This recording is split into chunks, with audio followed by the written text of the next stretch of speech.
dos teus rebanhos. Não tem como cuidar das pessoas sem conhecer o estado delas. E o resultado dessa tríade maligna, composta de iniquidade, esfriamento e trevas, é que as pessoas adoeceram. Eu não quero trabalhar aqui os casos que foram apresentados na conferência, mas nós tivemos aqui na conferência regional, no aperfeiçoamento, penso que todos estiveram presentes. Quem não esteve, encorajo a pegarem o CD aqui na cooperativa e ouvirem essas mensagens. Foram apresentados aqui os efeitos da iniquidade, do amor frio, do esfriamento do amor e das trevas na vida das pessoas. Foram utilizados vários quadros bíblicos de pessoas que estavam sofrendo, estavam enfermas em função disso aqui. Então é importante que nós conheçamos a necessidade das pessoas para que nós possamos ajudá-las. Amém. Amém, irmãos? Amém? Amém? Por isso, na comportagem, no contato com as pessoas, no apacentamento, nas visitas, irmãos, antes de falar, nós temos que ouvir. Nós temos que ouvir. Semana passada eu tive uma experiência maravilhosa. Maravilhosa. Eu fui numa casa, fui visitar uma família, porque eu precisava ajudá-los com relação a uma determinada questão. E o meu propósito, eu lembro que eu saí de casa dizendo, eu vou gastar 1 hora lá, porque eu só tenho que falar. Eu tinha uma missão, eu fui para cumprir uma missão que me deram. Então eu vou lá, vou explicar a situação e deixar claras as coisas para eles e vou embora. Irmãos, quando eu cheguei lá, aqueles irmãos falaram tanto, mas eles abriram a vida deles, falaram das mágoas, das feridas, de questões interiores, e eu fiquei vendo, poxa Senhor, se eu tivesse apenas ficado focado em querer falar, eu não teria tido a oportunidade de ouvir os irmãos e ajudá-los pontualmente nas suas necessidades. Você pode até ajudar a pessoa quando você dá um livro para ela, mas não necessariamente aquele livro vai resolver o problema que ela tem. Se você quer ajudar uma pessoa pontualmente, é importante que você ouça, converse com ela. É aquele princípio geral. O Senhor nos deu 2 ouvidos e 1 boca, porque ouvir é mais importante. Nós temos que saber ouvir as pessoas. Amém. Quando for abordar, ouça o tom de voz das pessoas, olhe nos olhos delas, olhe para o ambiente ao redor delas, e depois que você olhou todas essas coisas, você ouviu, então o Senhor vai te ajudar a discernir a situação e vai te ajudar a oferecer a ela aquilo que é mais apropriado para a sua necessidade, o livro mais apropriado. Amém?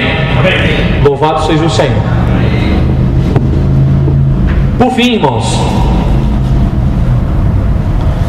nós precisamos discernir a nós mesmos. Precisamos discernir a nós mesmos. O comportor precisa discernir o tempo, precisa discernir as pessoas, e ele precisa discernir a si mesmo. Precisa discernir a si mesmo. Irmãos, 2 cartas importantes que é fundamental nós lermos na Bíblia são as cartas que Paulo escreveu para Timóteo. Por quê? Porque essas cartas são palavras de ajuda pessoal. Não foram cartas direcionadas para uma igreja. Não foram cartas direcionadas para um grupo de pessoas. Essas cartas foram direcionadas para um jovem cooperador que estava passando por dias de inverno na cidade de Éfeso. Muita coisa difícil, um clima difícil pairava naquela cidade. E Timóteo começou a esmorecer, a desanimar. E Paulo então escreveu 2 cartas para ele com o objetivo de ajudá-lo pessoalmente. Tanto é, irmãos, que Paulo se dirige a Timóteo de maneira muito carinhosa, como filho, não é verdade? Filho meu, filho meu, filho meu. E em 1 Timóteo capítulo 5, Paulo fala assim, Timóteo, cuida de ti mesmo. Cuida de ti mesmo. Nós, irmãos, eu e você, precisamos cuidar de nós mesmos. Amém. Ser um obreiro, alguém que está envolvido com a obra do Senhor, é maravilhoso, mas é perigoso também. Por que eu digo que é perigoso? Porque nós corremos um sério risco de imaginar que a obra pode substituir a vida. Por que eu tenho que reunir? Eu já fiz comportagem a semana inteira. Por que eu tenho que ler a Bíblia? Eu já ajudei várias pessoas por meio de livros. Por que eu tenho que invocar o nome do Senhor? Por que eu tenho que participar de um grupo familiar? Vocês estão entendendo, irmãos? Então, a obra precisa ser equilibrada com a vida. Precisa ser equilibrada com a vida. Nós somos obreiros, mas antes de obreiros nós somos irmãos em Cristo. Nós somos cristãos. Nunca se esqueça disso. Você é um obreiro, mas antes de obreiro, você é um irmão em Cristo. Você é um filho de Deus. Nós somos filhos de Deus. E como filhos de Deus, nós temos necessidades. Nós temos que cuidar de nós mesmos. Não como obreiros, como filhos de Deus. E nós, como filhos de Deus, temos necessidades em 3 áreas: corpo, alma e espírito. Se você não suprir devidamente cada uma dessas áreas, a vida de um obreiro vai entrar em colapso. Não vai para frente. Então eu quero falar aqui a importância de um comportor cuidar de si mesmo, de um obreiro cuidar de si mesmo, de um seapista cuidar de si mesmo. Primeiro, corpo, alma e espírito. Irmãos, corpo, alma e espírito. Se você não cuidar da sua alimentação, ué, irmão, mas a ajuda não é espiritual? É. A palavra aqui, o cunho é espiritual. Mas nós não somos apenas espírito. Nós temos um corpo. Nós precisamos cuidar da nossa saúde. É importante que você se exercite, faça atividade física, que você coma bem. Ah, mas eu não gosto de verduras. Então, você precisa encontrar motivação para comer verdura. Você precisa estar saudável para servir o Senhor. Se você não come verdura, sua imunidade baixa. Se a sua imunidade baixa, você fica suscetível a doenças, a infecções, resfriados. E se você ficar doente, você não faz o seu trabalho. Não é verdade, irmãos? Irmãos, olhem para o irmão Dong. O irmão Dong tem 96 anos e ele se exercita até hoje. Você acha que é porque ele quer? Você acha que é porque ele gosta? Claro que não, irmão. Um senhor como esse aí deveria descansar. Por que ele faz isso? Porque ele sabe que ele precisa estar bem para viajar, que ele precisa estar bem para poder participar de uma conferência de 9 dias, falando todo dia. Será que é fácil isso, irmãos? Você tem que cuidar de si mesmo. E o Mondong faz isso, ó, há anos. Quem aqui vai para a conferência há muito tempo sabe. Há 10 anos atrás, mais ou menos, você queria achar o irmão Dong no momento informal. 6 horas da manhã, vai lá para ao redor daquele lago, você ia ver o irmão Dong dando uma carreira em você. Todo dia da conferência ele estava lá, ó, correndo. Não é verdade? Não é, irmão Wilson? Os irmãos antigos sabem disso. Por que isso, irmãos? Tem que cuidar do corpo. Tem que fazer atividade física. Tem que ir ao médico com frequência. Tem que se alimentar bem. Isso é cuidar do corpo. Amém? Cuidar da alma, irmãos. Não confunda negar a si mesmo. Negar a si mesmo com não suprir as necessidades que nós temos na nossa alma. Nós temos necessidades na nossa emoção, na nossa vontade, na nossa mente. Por exemplo, você está ali o comportor, ele tem muita vontade, todo dia ele passa no zoológico. Aí ele passa lá de ônibus. Hoje queria tanto visitar o zoológico. Senhor, eu preciso negar minha vida da alma. Não, irmãos, isso não é negar a vida da alma. Você está trazendo um prejuízo para a sua alma. Isso pode pesar lá na frente. Você pode ficar doente porque não foi no zoológico. Vai ver os bichinhos. Separa um final de semana. Chama outros irmãos, chama os jovens, não sei, chama algumas pessoas. Vai ver os bichinhos. Os irmãos estão entendendo, irmãos? Você quer fazer uma atividade diferente? Faça. Você tem que satisfazer as necessidades da sua alma. Amém, irmãos? É preciso que o comportor seja alegre. A alegria está onde? Está na alma. Está relacionado com a nossa emoção. Imagina um comportor triste, né, César? Triste. Ele gosta muito de jogar futebol. Aí os irmãos da igreja no final de semana todos vão jogar bola. Ele, não posso. Eu tenho que negar minha vida da alma. Meu Deus. Aí na segunda-feira vai fazer comportagem. Triste. Aí ele, no grupo da igreja, ele recebe as fotos lá dos irmãos tudo brincando de bola. E ele lá negando a vida da alma. Ele que pensa que está negando a vida da alma. Irmãos, nós temos que cuidar também da nossa alma. Você está com muita vontade. Você quer muito comer uma pizza. Come a pizza, filho. Pega a sua porcentagemzinha, né, César? Juntos, irmão, me chamam, eu vou também. Né? Come a sua pizzazinha. Amém, irmãos? Você pode pensar, um comportor pode pensar, ele pode sonhar. Mente. Aí está o comportor pensando, eu queria que o Senhor me desse uma boa esposa. O irmão nega a vida da alma, irmão. Exercício do espírito, irmão.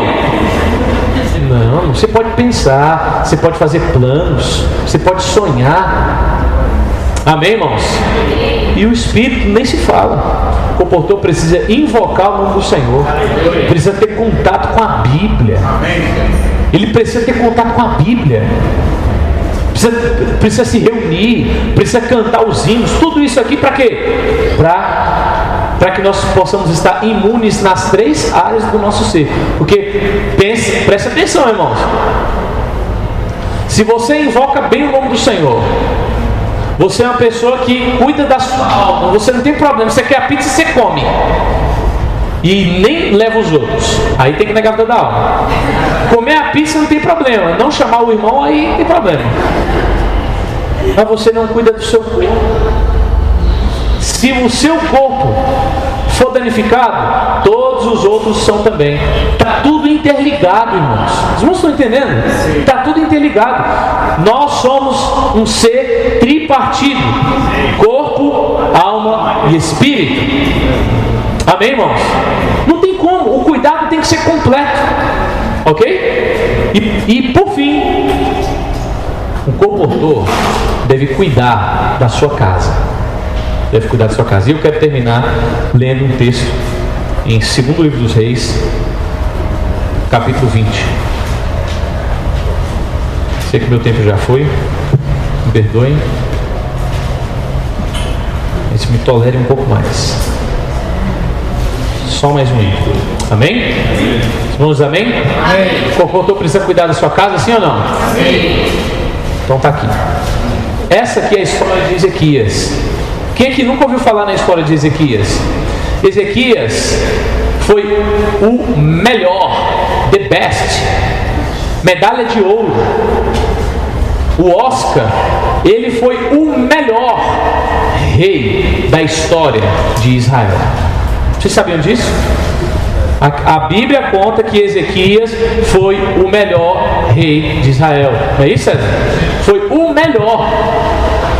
Quando você pega os versículos anteriores, na verdade lá no livro das Crônicas nos ajuda. A partir de 2 Crônicas capítulo 30, também conta a história de Ezequias. Eu quero usar o texto de Reis. Ezequias, quando ele começou a reinar, havia uma desordem. E ele restaurou todas as coisas. Ele restaurou as festas ao Senhor, restaurou as ofertas para os sacerdotes, restaurou as ofertas para o Senhor, né, o sacrifício. Ele fez uma restauração total. total. Só que ele ficou doente. Ezequias ficou doente. O profeta Isaías chegou nele e falou: você vai morrer. Você vai morrer. Se você recebesse a notícia que você fosse morrer, como é que você se sentiria? Então, você tem 3 meses de vida, 6 meses de vida. Como você se sentiria? Ezequias teve essa notícia: você vai morrer. Ele foi acometido de uma doença mortal. Está aqui no capítulo 20. Naqueles dias Ezequias adoeceu de uma enfermidade mortal. E junto com aquela informação de que ele iria morrer, o profeta disse algo para ele, uma palavra de Deus. Versículo 1 diz assim, veio ter com ele o profeta Isaías, filho de Amós, e lhe disse: assim diz o Senhor, põe em ordem a tua casa, porque morrerás e não viverás. Irmãos, Deus deu uma última orientação para ele: olha, põe em ordem a tua casa, porque você vai morrer. Certo? Aí o Ezequias orou, chorou, clamou: Senhor, me deixa morrer, me dá mais uma oportunidade, me dá mais um tempo. E o Senhor deu para ele, sabe quanto tempo? 15 anos. Ezequias ganhou 15 anos. E qual foi a ordem que o Senhor havia dado para ele? Põe em ordem a tua casa. O que ele deveria fazer nesses 15 anos? Pôr em ordem a casa dele. Aí, eu não vou trabalhar muito aqui não. Sei que o Ezequias não colocou em ordem a casa dele. 3 anos depois que ele recebeu a palavra do Senhor de que era para colocar em ordem a casa dele, ele teve um filho chamado Manassés. E está no versículo 21. Manassés começou a reinar com 12 anos de idade. Então Ezequias tinha 15 anos. Então 3 anos após, ele teve um filho. E esse menino aqui, irmãos, foi simplesmente o pior rei de Israel. O pior. Jeremias diz que o cativeiro foi gerado na casa de Ezequias. Presta atenção, irmãos. O pior rei, o melhor rei, produziu o pior rei. Como que isso pode? O pior rei produzir o melhor rei, produzir o pior rei. Aconteceu. Sabe quando isso acontece? Quando o rei se torna desequilibrado. Quando que um comportor, um irmão de tempo integral produz um filho como Manassés? Quando há falta de equilíbrio entre o serviço ao Senhor e o cuidado com a casa. Então nós servimos ao Senhor? Sim. Mas quem é casado tem esposa, quem tem filhos tem que cuidar dos filhos. Se você não é casado, você tem que cuidar dos seus pais, você tem que cuidar da sua família. Deve haver esse equilíbrio. Senão, pode vir a ter problema lá na frente. Quem quer produzir um Manassés em casa? Ninguém quer produzir um Manassés. Então, o segredo, irmãos, é nós tomarmos a palavra do profeta Isaías aqui e colocar em ordem a nossa casa. Precisamos ser equilibrados. Temos que servir, temos que sair, temos que apacentar pessoas, gerar frutos para o Senhor, sim, mas temos que primeiramente cuidar da nossa casa. Amém. Temos que ser equilibrados. Amém, irmãos? Amém. Essa era a comunhão que nós tínhamos com vocês. Que o Senhor possa nos encorajar para que nós possamos avançar, tá bom? Jesus é o Senhor. Amém.